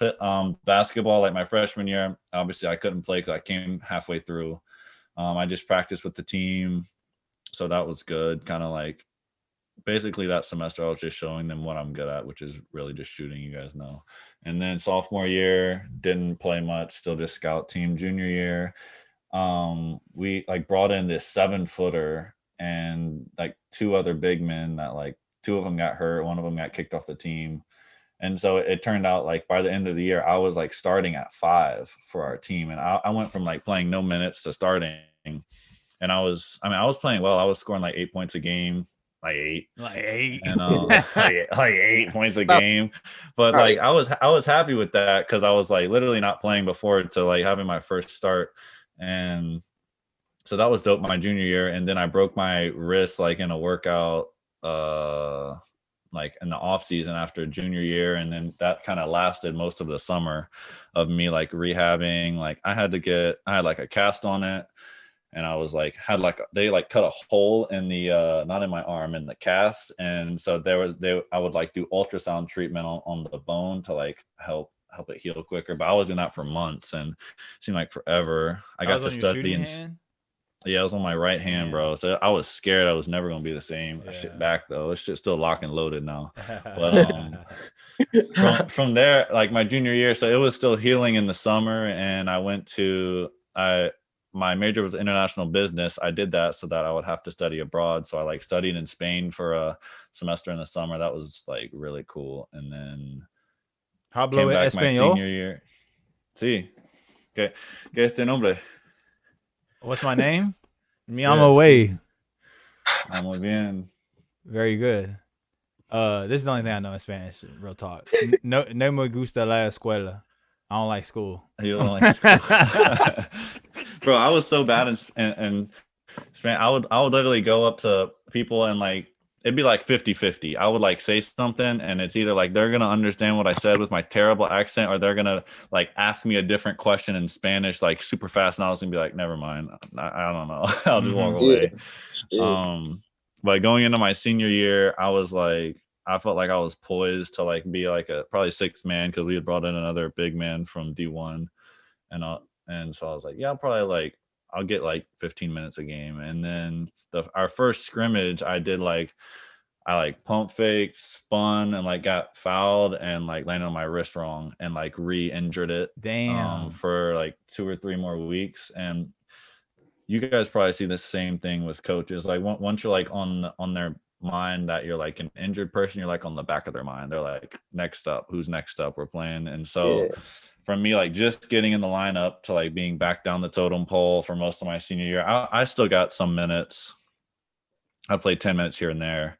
But other than that, I was just like, oh well. But I was still grateful that I could, because they have I studied entrepreneurship too, and they have I think it's like a top 5 in the nation entrepreneurship school. So I've got like, I got to go there, and I can say I went there, and like it was a good experience. I'm happy I went there. It was expensive though. Ended up getting money my senior year, because literally my first 3 years, well, I guess it was 2.5 years, I didn't like miss a single practice. I wasn't late to a single thing, like no injury, sickness, class, exam. I literally was at every single practice every single day. So they like rewarded me for that my senior year. I was appreciative of that, at least. So it was a good experience though overall, for sure. Yeah, that's what's up. What about you, Wade, at ULM? I'll tell a quick story about ULM. You remember, John, you said you know how they said they moved you to the 5? Mm-hmm. When I was a freshman, like when we practice and shit, God. I started as a backup point guard, right? By the time it was my senior year, they had me playing the 4 and the 5, bro. I was like, yeah, about time for me to retire, bro. Because I had one more year left, because I redshirted my junior year because I tore my labrum or whatever. But yeah, they had moved me to the 4 and the 5. I was like, yep. Bro, I could see you being like a 1 and 2 though, like combo, because you actually have like a quick crossover and stuff. Like if you actually played point guard and like got experience there, I feel like you could play it. Like you have the skill set. Yeah, I guess D1 is a different animal though. Yeah, it's a different animal. Plus, like once I injured my shoulder, I was never the same. I What year did you say that was? Sophomore? My junior year. And how was rehab? I tore my labrum playing pickup. What was it, like practice pickup? Or like no, just in the summer, we were there. We're getting ready to start summer workouts, and I lifted up my shoulder, and it literally just fell out of my socket. Oh my God! Yeah. Damn. I jacked it up before. You remember I jacked it up at Fishburne. I jacked it up in high school before, but never got it looked at. But this time when I don't even remember you hurting it at Fishburne, honestly. Yeah. Well, yeah, I don't remember that either. Well, I did, but. Whew. Yeah, I was that me breaking my wrist was, I think that was my first time, like, other than like sprained ankles, every person had a sprained ankle. I was like, I've never been injured except for them. That was the only time. And I was like, of course, this is like the apex of my career, and I break my wrist. But I think that was literally the only injury I've ever had, knock on wood, because, I'd be trying to get back out there sometime. I played, me and my brother played in a men's league not recently, I guess. It was Pre-COVID? literally our championship game was like the last day that we had work in actual work buildings. So like it was right when COVID was starting. And we won the championship in our league, me and my brother. So that was our first time ever playing together. So it's like, yeah, us Whitakers, we run this shit in Northern Virginia. I'll send you a picture to put up there. We holding the trophy and everything. Bet. I'll put that in there. So is Casey's foot all right? Because I remember Huck telling us that Casey had foot problems. Yeah, he actually is still having foot problems. So like to this day, so like we played in that league and he's been having pain ever since it first started, his like sophomore year of college 10 years ago or however long ago that was. And so it's like there's bone fragments and fragments of the screw that they put in that they had to take out. Like they had to put a screw in. They're like, oh, we didn't do it right. We got to take it back out and put another screw in. You imagine what that does to the bone and the cartilage. It just wears it down and down. Making me sick to my stomach. Yeah. Man. And so he went to another doctor, literally actually last week. I was talking to him about it. And I think I was in the party. The doctor. Was he telling you this on Xbox? No, he went on like Tuesday this week. Yeah. I hadn't played Xbox since then, but he was like, he was maybe talking about his ankle though. He wasn't talking about this doctor visit though. And he was saying that they're like this doctor has like a whole new insight on it. And he was like, yeah, I guess technology was worse back then because they shouldn't have done what they did basically to your foot. And he was like, he's going to have to get a whole new surgery. But I mean, he was like, you definitely shouldn't have been playing basketball on it. Like, I was like, bro, we had to win that championship. It was worth it. Damn. Yeah, but anyway, yeah, Stan, do you play video games at all or no?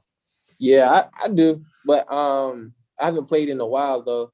But when I had my PS4, I played like Fortnite, Call of Duty, 2K. You know what I mean? Yeah.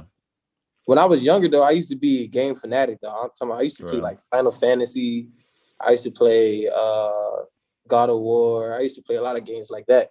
But yeah, and I was like, nah, I'm getting too old for that. I got to break out of that nerd state. There was like a new God of War that came out, I think last year. I read some critic talk about it, and he said he literally started crying while he was playing because it was so beautiful. I was like, can a game be that good that you cry while you're playing it, bro?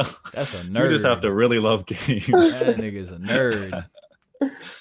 You a nerd too, Wade. I ain't that big of a nerd. You ain't gonna see me crying over a goddamn video game. This is the first thing Wade did when we got into our apartment, not our apartment, our dorm at Fishburne. He plugs his laptop up to the internet. He like plugged directly into the wall or something. He's like, oh my God, they got 150 meg. I don't know why I'm talking like a nerd, but it's just funny. He's like, oh my God, they got 150 megabyte download speed. I was like, bro, what the fuck are you talking about? Bruh. It's like, who am I rooming with? I was about to be spending my next 6 months in that room. They better have some fast ass internet.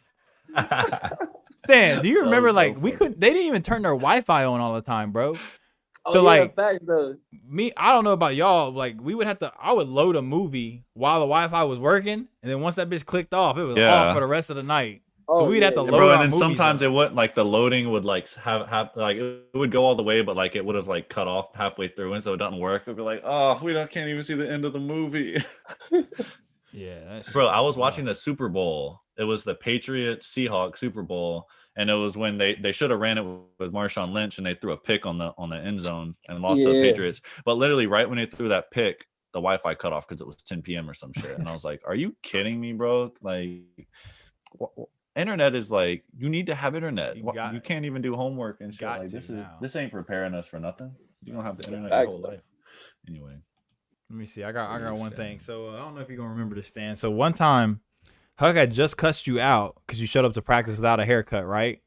You showed up to practice without a haircut. Sounds like something that would happen. So he says, don't come back to practice unless you got a haircut. So Stan shows up 30 minutes late with a fresh haircut, and he walks in, and Huck just goes off. He's like, you just told me to get a haircut. He came in with the fresh fade. He looked so fresh, bro. He said, that was classic, bro. You told me to get a haircut. And then Stan came in with his little bop, with his little swag. Huck was so hot, bro. He was tight. He was tight out that bitch. I remember that. Wait, Stan, not to bring up stuff that was like, well, so we were in class. You remember you and the wrestling coach like didn't like each other or whatever? Oh man. You remember we were in class one time and I don't remember what was happening. I think you were maybe like talking to someone and he was subbing rapping for us, and everyone knew that you two didn't like each other. You guys had an argument in the gym the other day or something. Like that dude was a dickhead, first of all. Yeah, that dude was like, and he was like maybe one of the ugliest people I've ever seen. But that's besides the point. So you guys, that man looked so bad, bro. You guys, so he was like saying something, and he was talking mad disrespectful, and he like kicked you out of the class or something. He like told you to leave, and you were like, all right, you like stood up, I think, and you were like, fuck you, like, and you left or something. And the dude was like, he was like, got him, and like starts typing. We're like, bro, like this man just wanted to see you fail so bad. Like he was trying so hard to get something to send to the higher ups and everything. Like, man, I couldn't stand this. I just remember that shit though. But Ahmad used to do the best impression of that wrestling coach right there. That's what I didn't like him at all, bro. He's goofy. You remember what you said to him? Or when I told him that I beat all his wrestling players up. I ain't talking about that, but that's funny as hell.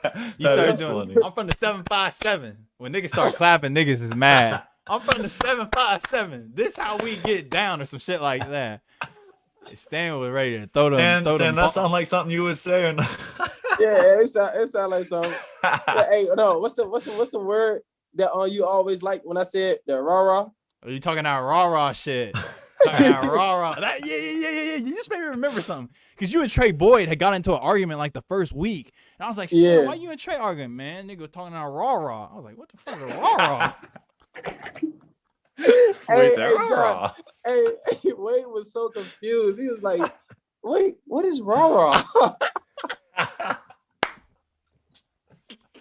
What is that shit was funny, bro. Oh, man. But no. Trey was talking crazy, like he was ready to fight me or something, bro. I was like, what? Hold on. Bro, I feel like Trey would like randomly get super mad at something. I'd be like, wait, why are you so mad right now, Trey? Like I wouldn't understand why he was mad half the time. And then he'd be either that or he would just be laughing so hard I couldn't understand what he was saying. He had the strongest accent of any like Southern person I've ever heard. I remember. Hey, remember when we went to UVA? And he had these big ass jeans on. Yeah. He got it too. Yo, them jeans was big as hell. I forgot what kind of jeans it was though, bro. But he was like, it was popping in Louisville, and like I don't know, bro. Them jeans was big as hell. No one had bigger pants on than Huck suits every time, bro. No, my coach. No, Stan, he would walk in with the biggest pants, and then he wear that Under Armour vest with a suit jacket over it. He like the 2000s draft, NBA draft. Yeah, bro. That shit. Wait, you say your coach wear biggest pants? Yes. Yes. People still do that. It's 2021, bro. Bro, he got his fucking suits is big as hell. Remember when Huck and them had I think it was like coach awareness with the breast cancer, and they wear them tennis shoes and how his pants leg was over the shoes and shit. That's how my coach is now, bro. like the circumference of his pants are bigger than the entire shoe. I know what you're talking about. It's just so big. Look like hammer pants. Man. Oh man. My coach is a lot like him though. Hey, my college coach was low key like Huck too. Yeah. Just the way how he talked to the players and shit, and just yeah. I was. It's crazy because my coach thought I was about to fight him this year. Really? Yeah, bro. I was like, we was just. You hit him with that Floyd Mayweather. We was arguing. Because he had took me out. He took me out in the heat of the moment, and I was like, bro, why are you taking me out? Like, you feel me? Heat of the moment, I hit a big three. I came down, I gotta stop and everything. I lay up and he just take me out. I was like, no, you gotta keep me going. Like I gotta keep going. Like I'm good this second half. So he had the reason why he took me out because I had missed a three. I made a three, made a layup, and then I missed a wide open three.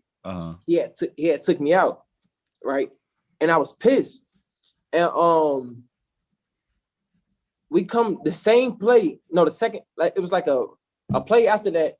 They come down for the next possession, and it was a guy on our team.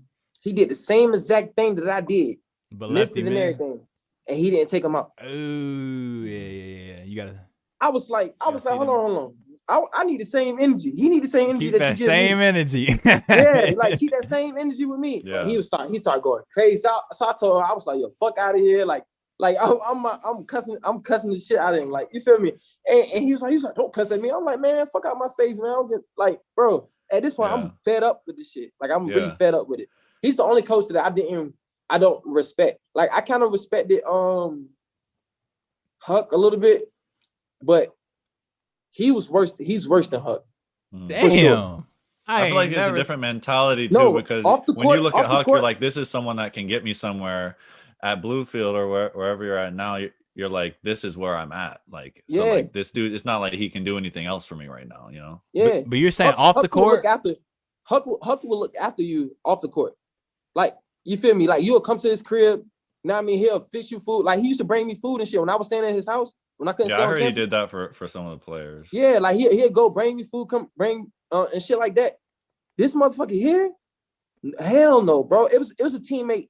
It was a teammate. I got a teammate this year.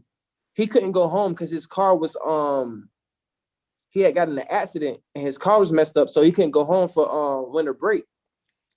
Man, the whole winter break, coach didn't hit him up. Was like, yo, you can come to my house, get something to eat. We have a Christmas dinner. None of that. He haven't done none of that, bro. The only time we know what his wife looked like, it was when she come to the games or we'll have like an event. Like this year, she didn't, like, we didn't have no fans and everything, but she had cooked us dinner or whatever, and she brought it on campus. We didn't come to their house. Like, we don't even know what his house looked like. We met his kids, but his kids always come to the games because they be working the games and everything. But we don't have no team bonding, none of that, bro. It's like, it's like weird, you can tell when a coach like is coaching as a job versus like if they're coaching as a career. Like my coach was coaching as a career. I mean, he's coached his whole life. He's literally been at Tampa for like 35 years. I didn't like him very much as a coach, but in terms of like we would go to every time we were at Tampa for a holiday, he would have like he has a huge ass house on like a big farm. Like he would have everyone over. That's what our coach did. Yeah, our coach always fed us on holidays. Yeah, we always had these families that would like bring us in food and everything like that. It was like definitely like a family when we were there. So like you can tell, like it sounds like your coach was like, yeah, this is my job. Like I coach for a job, but it's not like his life. Like I feel like only good coaches can have. It's like it's got to be like your life, or else you're just gonna be like clocking in and clocking out. And I don't think you can do that as a coach because you got 20 dudes on your roster that are like depending on you on and off the court. So yeah, bro, and I didn't respect that shit. And like it was a time when we was quarantined because we had just came back from winter break, so we had a quarantine for like 4 or 5 days, and he know that we don't have COVID, and the reason why we had a quarantine is because he had got COVID. The coach. But when we came back and everything, he was getting us food and he'll put it on top of my car and telling me come downstairs and come get it instead of bringing it to my door. I'm like, why is you leaving it on the car? Like, I don't get it. Like, that's goofy. Yeah. You feel me? Yeah. If anything, just leave it on the porch or something, and I just come to the door. Like, if anything. Yeah. But you leaving it to the car, like it's cold as fuck outside. I gotta walk down outside. Yeah, that's true. To go get it. Like it's just the little shit that he be doing off the court, bro. It's just little things add up. Mm-hmm. Especially when you're like in a controlled environment with coaches. Yeah. And then it was one time I had got in an accident on the road. But I didn't get into like no other car. It was just like my tire had blew out. And I called his phone. I was on my way home. I called his phone. I called the assistant coach phone. Nobody picks up. I'm blowing their phone up. So if I'm blowing your phone up, if you can't like get in contact with you that night, in the morning you would call me and be like, yo, you good? Like, what's going on? I got a whole bunch of missed calls. He did not hit me up at all. That's crazy. And so I was like, yeah, bro. And then this was last year, bro. Yeah, that's what I didn't respect him. Like I just can't, bro. I can't respect him. Yeah. Are you done hooping now? Like, was this your last year of eligibility? No, I got one more year because the COVID thing. Oh, yeah. That's dope. I saw that. Yeah. But I'm not taking it though. Oh, okay. Yeah, I'm not staying at this school. This school Hell no. Is Bluefield NAIA? Did you say, or is it NCAA? No, it's NAIA. Okay. Where's Bluefield at? It's bro. You know where Roanoke is? Roanoke, Virginia. Yeah. I've heard of the city. Y'all Yeah. know. It's like an hour. It's like an hour away from Roanoke. Oh, okay. Oh, wait. Matter of fact, it's an hour away from Charleston. Charleston, West Virginia. Yeah. Like an hour and 30. Gotcha. So you have another year. Do you have? You said you're not going to take it, but like if you happen to want to, you have like another year of NAIA and NCAA, or just NAIA? Because you said like the eligibility rules are like somewhat different. Yeah, no, it's both. I can go anywhere. Dope. So are you going to try to play again? I mean, if I take the year, yeah, I will go somewhere else to play. Okay. And where are you at with school? How many more semesters do you have to graduate? I graduate this semester. Graduate.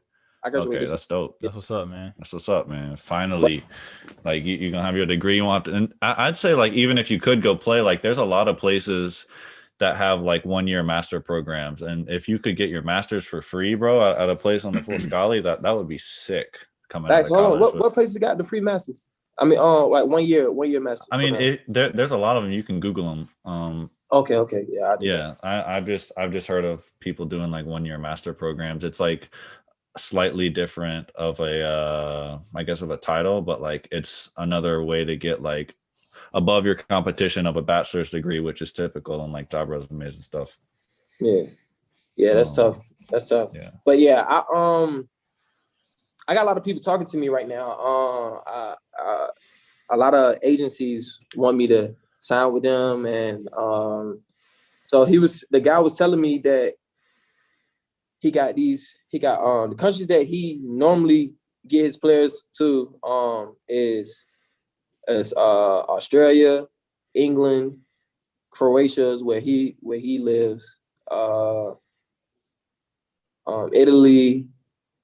What else? He ain't France. You need to go fuck. You need to go fuck with Germany, Sweden. Yeah, Sweden. Nah, he never mentioned Sweden. He said something about Germany though. my friend played in Germany. He liked it a lot. He ended up like I guess retiring. He's like my age, so I guess you call it retiring, just because he didn't want to hoop anymore. He liked it there though, and he's not like crazy. He went to Tampa, and in his league he averaged 30. My friend Anthony. So you could kill it in Germany, and like there's like lower leagues. I think my friend was in the second or third league, but like you can move up in those leagues pretty easily if you just put together a good season. Like you basically move up every time you're like the best player on your team each year. So that'd be dope. That'd be dope. Yeah, I wanna play in Spain. Like I want to play in the highest leagues, bro. Yeah. Some type of league. And then, but it's this guy that I work for. Is the company is called like Art Security, and his brother owns part of the G League. Mm-hmm. And he said if I take that route, he gonna want to be my agent. So if you get in contact with his brother and he contact me and tell me like, hey, I just need film and all this, and I'll be good to go for the G League. Yeah, that's always good. Sick. Bringing us back to the G League, I had one more NBA topic that I want to touch on, and it's brief. But so the 3-point contest this year, so they got the skills competition and 3-point contest before the All-Star game, and then at halftime they got the dunk contest. I don't think they've announced they haven't announced all of the players for each of them. Who do you guys think will win the 3-point contest this year? I'm assuming it's going to be like I'm assuming like all the best shooters. So D Book, probably Chef Curry. Who won it? Joe Harris will be in it. Joe Harris, yeah. I don't even know who else are the elite shooters. Chris Middleton, maybe. Chris Middleton's like one of the best shooters. Trae Young will be in it, I'm sure. Bogdanovich. Oh yeah, Bogdanovich. Maybe my guy Davis Bertans for the Wizards, bro. He's got a strap to him, bro. I think he's the only redhead in the NBA. Now we got Kevin Huerter. For Atlanta, yeah. Bro, people comment on my TikToks if I ever do anything with basketball, and they're like, "Are you Kevin Huerter?" I'm like, "No, bro." Damn. It's a compliment, I guess, but still, I don't consider myself a ginger. I might go with Trae Young or Joe Harris. Yeah, I could see that, especially since Trae Young's mad he didn't get on the on the All-Star game. They'll be like, "F y'all, I'm gonna just win the 3-point contest." Yeah. Aaron Gordon said he's not doing no more dunk contests. I wouldn't either after they robbing him. Yeah. Who do you guys think will win that? Only person I know that's in it is Obi Toppin. He got bounced. I like to see him. I like to see. Yeah, but they ain't got no Edwards. tricks though. What you mean? Aaron Gordon got all the tricks. Well, he ain't gonna be in it, so we ain't gotta worry about Aaron.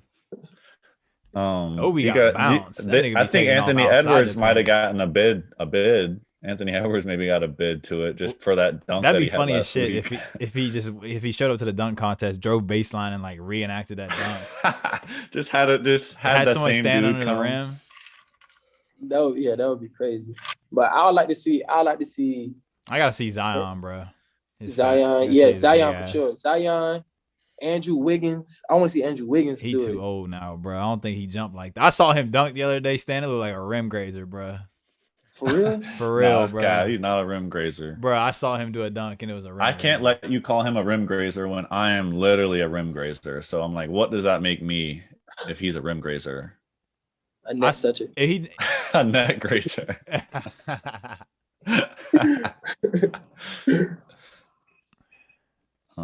Yeah, I don't know. I'm excited. I'm sort of excited for it. I feel like the only time they were good though in the past years are when we had Zach LaVine and Aaron Gordon. Obviously, it was like disappointing and controversy, but it was still like the most entertaining that it's been in a while when those two were dunking.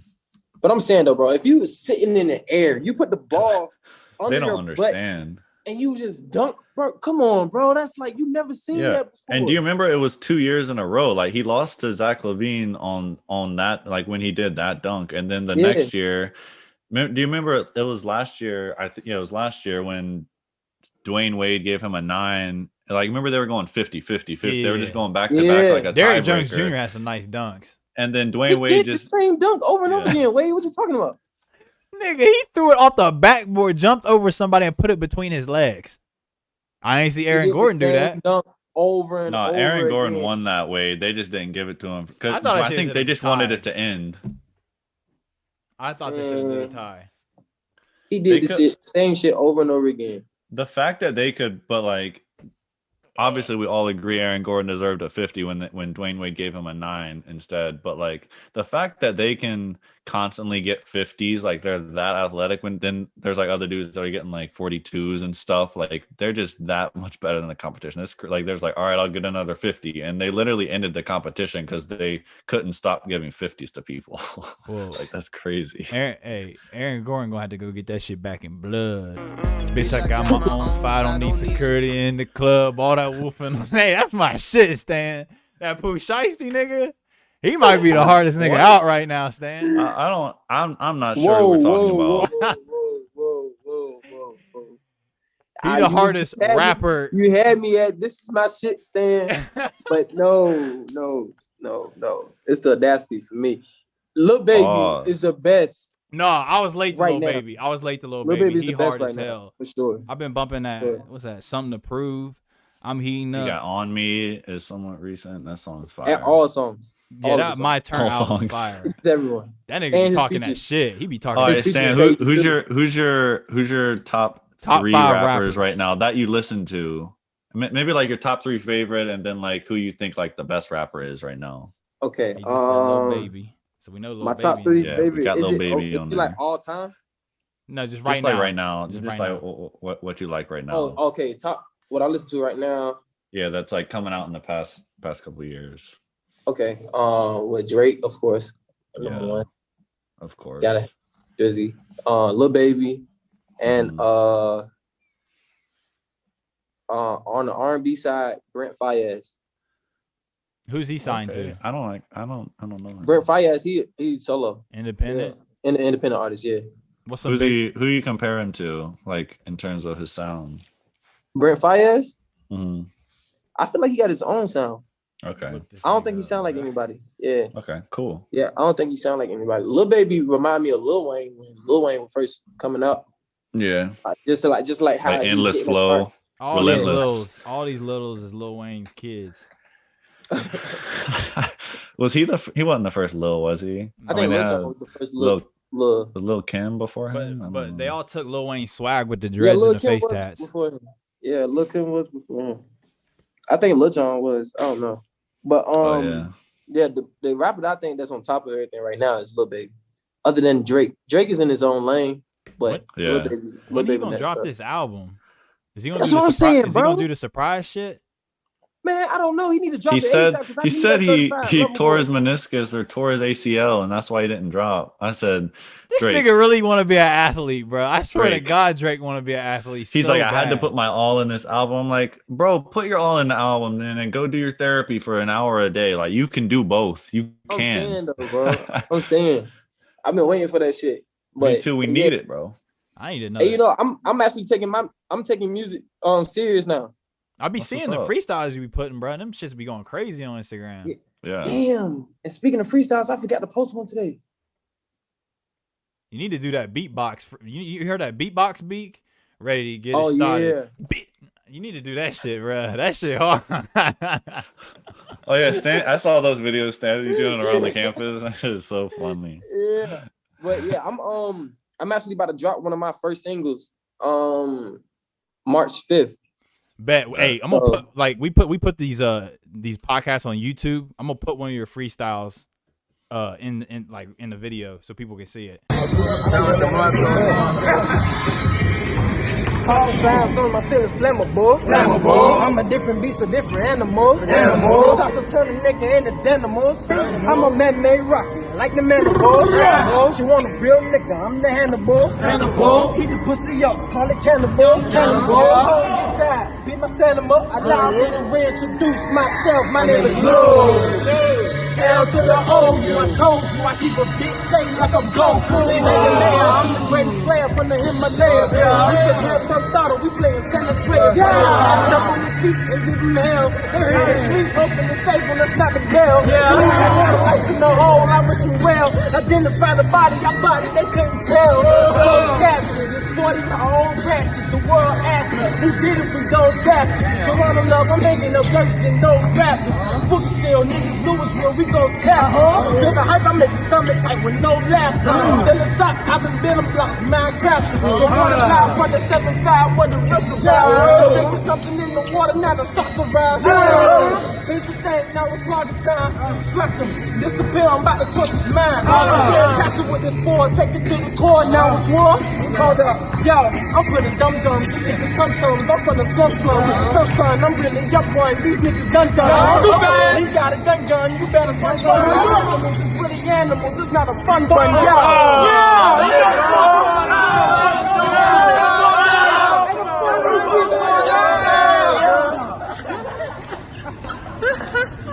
People really liked the Jay-Z one that I did.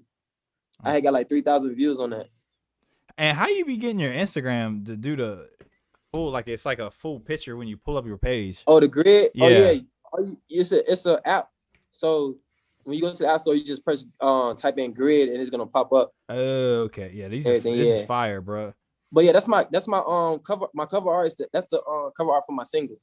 That's what's up, dude. That cover art looks so professional too. Who did that? Appreciate it. It's this guy I know that he goes to UNC.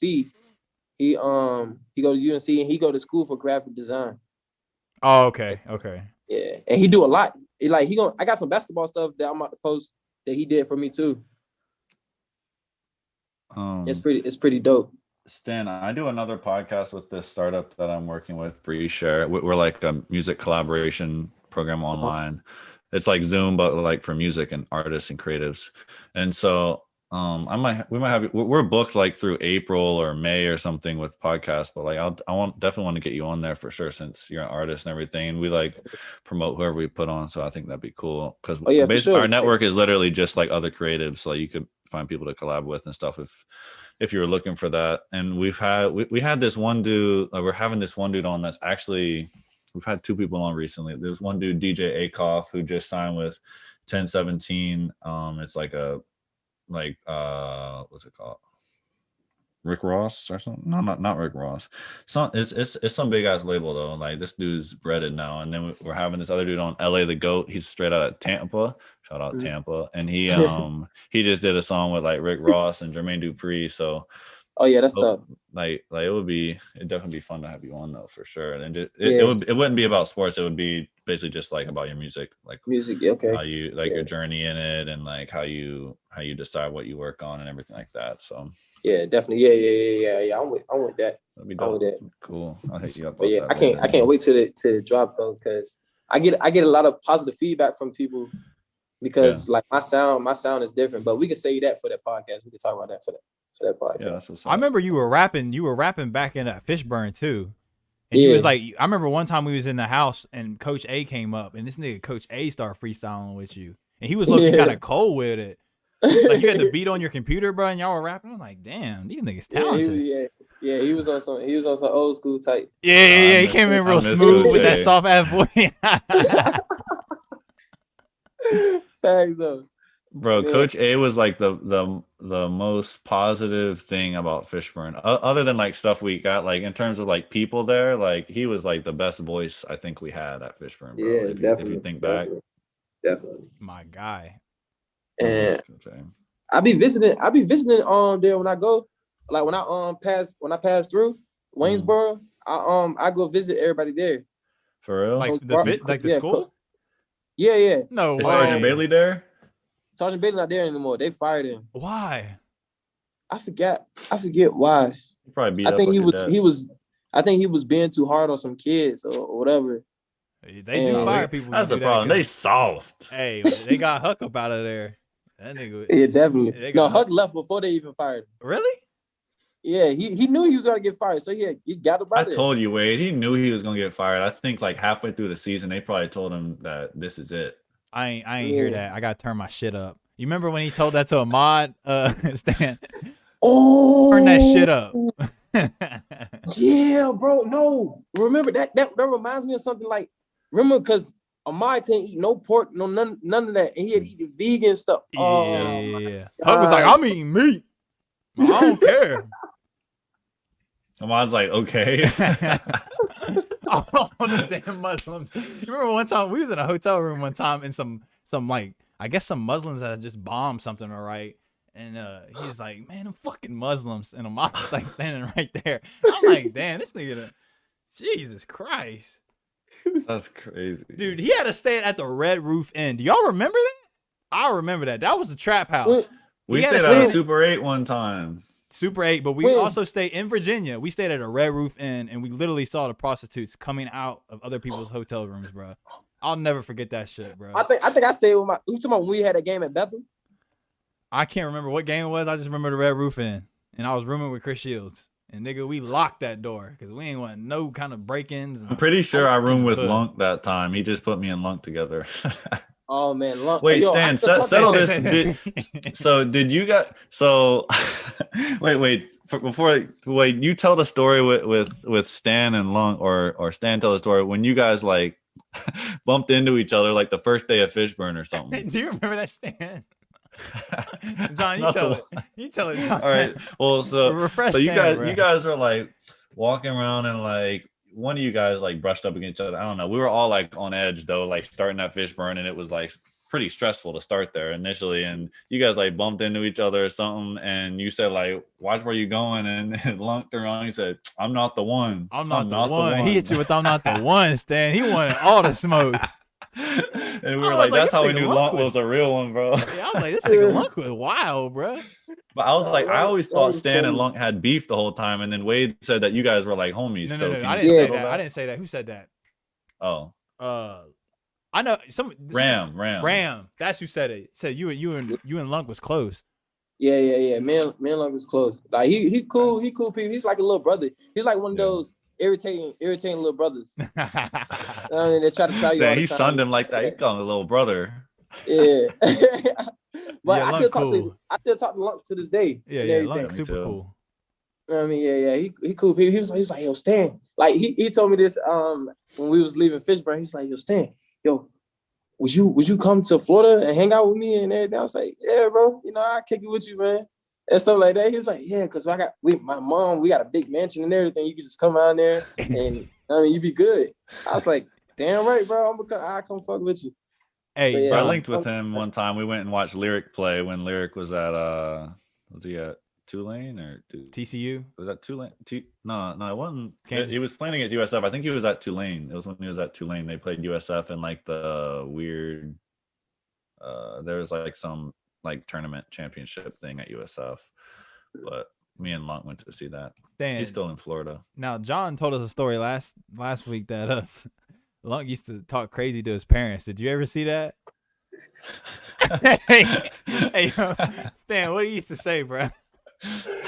I was just amazed though, bro. Like, cause I was just look at him. I'm like, bro. I was like, bro, you about to get hit? I was like, bro, who was you just talking to, bro? He was like my fucking mom, bro.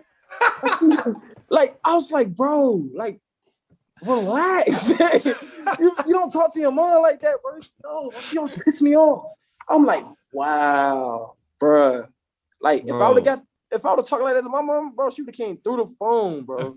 Yeah, bro. I remember I told last week I had like got in the car. It was me, him, and maybe Purnell. We're going to Chick-fil-A. His dad, Lunk's dad, had picked us up one weekend, and his dad like had the radio on or whatever, and it was like some song, and Lunk goes, "Dad, turn that shit off." And I was like, "Is something about to happen?" And then like he was like, "My bad." And I was like, "What? Are you kidding me?" He apologized. Dad apologized for that. But yeah, that's something I remember about Lunk. That we should get him on. Maybe get him on with someone else too. It'd be like a funny dynamic. I think Lunk would always come in with like the most random stories we don't remember. Lunk and Dev, I think that's it. Oh yeah. Oh no, Dev used to take all his snacks. Okay, that's perfect. Boom. Yo, that's bringing that up, bro. We'll settle that beef. We'll say, Dev, so you have a lot of snacks. Definitely. And it was crazy because one time, right, me and Lunk, like we was coming back to the room, and because I think we was about to play 2K. Dev was already in his room, lifting the bed up to get his snacks, and we just watching him. we just sitting there just watching him, and he shut him. It was like, Lunk was like, bro, what are you doing? He was like, getting a snack. I'm like, that's how Dev is, bro. Dev always act clueless. I was about to say, I know that's what Dev said. Dude, I can literally picture Dev saying that. I think you just don't do that, bro. You gotta ask. You gotta ask people for their shit. Oh my god, dude. That's classic Dev right there. Jesus. Should I get the potato chips or the Doritos, do you think? I'm mad that he sound like him though when he said it. Because he has an upward inflection when he talks like that. When he be trolling people. That is who was Dozier's roommate? Jeremy. Jeremy. Them niggas ain't Them niggas ain't speak, bro. I was about to say we gotta get Dozier on at some point because we talk about him so much. I know we be talking about and me and him talk occasionally. Hey, remember when I was about to fight him in the locker room? I thought you were just trying to make him tougher. That's what I was doing. I was about to say I didn't think he was actually going, but he was. Yeah, I was gonna ask him to fight him, but he didn't like put his hands up or anything though. I was like, yo, if I really wanted to fight you, I would have fucked you up. Right. Huck used to say this. Maybe he knew that, and he knew if he put his hands up, then you might actually fight him. Yeah, Huck used You're not gonna hit a defenseless dude. Huck used to always say, "Man, those you getting thrown around like a pack of cigarettes in jail."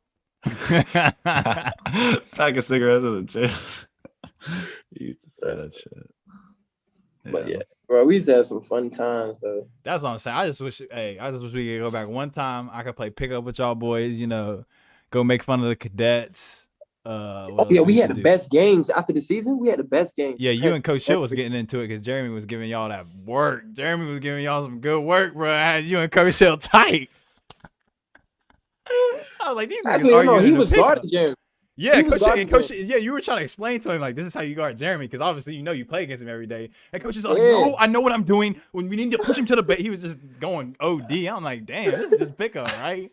Jeremy. And because Coach Hill will be like body to body, and Jeremy just he got a fadeaway, and like you can't block it or anything. He just gonna hit it or he's not. And so Coach Hill be getting so mad. And then at one point we started double teaming Jeremy and pickup. And he's like, man, niggas gonna double team and pick up, man. Niggas is double teaming. I'm like, hey, we trying to win. Dude, D-Book said that on the Suns too. Remember that like a few years ago? Yeah. Niggas double teaming and pick up, man. Niggas, y'all need to work on your game, man. That shit was funny though, man. We got some funny. Man, it's some fun times for sure. Right. Great time. Anyway, that's all I had. You right got now, the too, by perfect the way. Wi-Fi, bro. It ain't been no problems. I'm like, thank God, because niggas come on here with crackhead Wi-Fi. I'm like, damn, how we gonna talk if we can't even speak? School Wi-Fi trash. Bro, this school Wi-Fi is trash for real. Hey, right now it's crystal clear. It's Yeah. crystal clear. Like we Nigga had Purnell. Purnell last episode. He was in the basement of his basement, and we couldn't get to the router. Like we couldn't see him for half of it. Hey, have y'all ever talked to Rich? That's my boy. Rich is my boy, bro. I love Yeah. Rich. Yeah, Rich, my guy. I told Wade he used to stretch me out so good in the weight room. Now, Stan, you ain't gonna pause that shit. You hear that shit? Yo, He's gay, bro. That was No, bro. Remember we had stretching partners, bro. okay, bro. Like you hang out with Wade too much, bro. oh Like, my mama, don't that's put that on me, cuz. Nah, that's on Oh, my Wade. mama That's don't put facts, that on bro. me. That's my bad. That's on Wade. Bro, watch who you talking to, cuz. Fuck is you talking about, nigga? Don't make me spin the block. Hey, listen, Stan, it's because I grew up around white folks, man. You know what I'm saying? I can't help who I grew up around. You can call us crackers, bro. I know you were about to I say Yeah, it. he was I about to, wanted he to was say about it. to say it. Yeah, though. I wanted to say it. Say it. You Crack got the ass- crack pass, bro. Charlamagne the God be calling them cracker ass crackers. I be dying. He be going in on white people. He be calling them mayonnaise people and shit. I'm convinced that John is like really black though, for sure. John definitely grew up around culturally. Most of my teammates say that I'm like one of the blackest white people. My brother, when he played, they always called him white chocolate because he was like white, but like they thought he was black on the inside. It was also because he was athletic as well. Me not being athletic didn't help that. There's a good way we can test this. So you're a Kanye fan, right? Me? Yeah. Yeah. So who was in Paris? Anyway, Stan, it's been a great episode, Stan. It's Definitely, bro. fun having- Definitely. Nigga, Stan been roasting me the whole episode. hey, let me talk to you after practice. I'm gonna have to call you over like Hug would do. let me holler at you. Hey, hold on, what city y'all in? I'm in Columbus, 614. I'm in Okay. Fairfax. I'm like 4 hours away from you. I'm gonna be coming up to Columbus soon though. No I way. might fly. Yeah, I might fly though. I probably don't drive. Definitely hit me. I don't think I got your number anymore, bro. You be switching up the numbers and the Snapchats. I'd be like, damn, what's this nigga's number? I got you on Instagram though. I'm a DM you my number on Instagram right now. John, he's weird. What you mean? You be switching shit up? It's hard to keep up. John, you still in what's it? Yeah, I'm in What's that? Fairfax right now. I was Fairfax, in DC for a year or last year, and I'm back in Fairfax now. Yeah, I'm about to say Arlington. I'm just in Virginia. Yeah. Well, My yeah, brother you lives in close. Arlington. Yeah, you close. I'm gonna come fuck with you out there. Like that's Sure, close. bro. Yeah, I don't be doing anything here either. I literally just like get food, work. And that's about it. Yeah. I work out as well. That's about it. Hopefully these vaccines fix everything going on in the country soon, and I can get back to hooping and stuff. What vaccine? I ain't taking no vaccine. I took it. I'm not taking it either, but I'm talking about stuff's gonna Y'all can open take that shit. once we hit 75%. Like the country's gonna be like back wide open because like the disease won't be strong enough to spread. So I took it. Stan, I ain't had no side effects though, bro. So you should take that shit. If you get the chance, take that shit, bro. It's just a little pinch right here in yeah, your shoulder. both of my parents got it because they both work at a school. See, we was bigging up the Wi-Fi. Now this nigga frozen. There you go. You back now. The nigga was stuck like this. Wait a minute. No, he frozen, bro. That's crazy. The Wi-Fi's bugging right when we said it was good. On the, yep. What? Thanks. Anyway, Wait, this is shut like my up. Bro, This is you like my- frozen right now, nigga. You lagging. Nigga skipping. You doing the ready to get it started. You freezing right now.